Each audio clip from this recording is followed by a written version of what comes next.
Hello everyone. Today, we need to examine one of the strangest pieces of the Kim Soo Hyun timeline.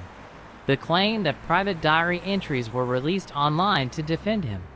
Because when a celebrity crisis reaches the point where personal writing becomes part of public evidence, the boundary between legal defense and emotional exposure begins to collapse. In November 2025, Korea Jungwon Daily summarized the broader legal situation and noted that Kim Soo Hyun had addressed dating claims by releasing personal diary entries online. That detail stands out because it suggests an attempt to reconstruct a timeline from intimate material rather than from ordinary press statements. In a public scandal where dates, relationship status, and age are central, diaries can become more than memories. They become evidence-like objects. But diary-based defense is complicated. To supporters, it may look like a painful but necessary step, a way for Kim Soo Hyun to demonstrate that the disputed timeline has been distorted. To critics, it may seem selective, because any personal record released publicly is still curated by the side presenting it. That is why the diary detail did not end debate. It added another layer to it. This is where the controversy becomes less like a normal celebrity scandal and more like a battle over archives. One side points to family claims, alleged messages, recordings, or submitted evidence. The other side argues fabrication, manipulation, defamation, and legal violation.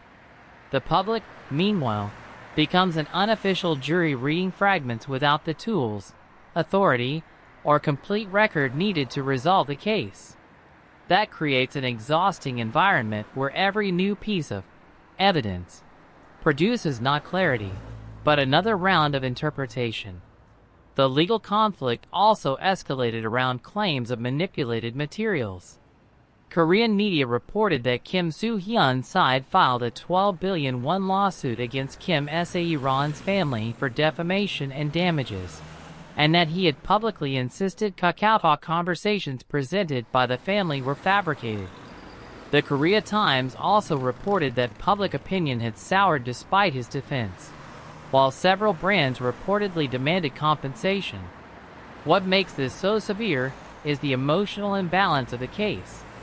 Kim Soo Hyun is no longer alive to explain, clarify, or contest the narrative herself. Her family speaks from grief and accusation. Kim Soo Hyun speaks from defense and reputational survival. Media outlets translate each development into public drama. Fans attempt to defend, attack, decode, and reinterpret. In the middle of all this, personal materials become weapons, shields, and symbols. That is why the diary issue is not just a small legal footnote. It captures the entire tragedy of the situation, a private past being forced into public inspection because reputation, grief, and accusation have become inseparable. And maybe the most uncomfortable question is this: when someone has to release pieces of their private life to survive public judgment, has the truth become clearer? Or has the public simply demanded a level of exposure that no human being should have to provide?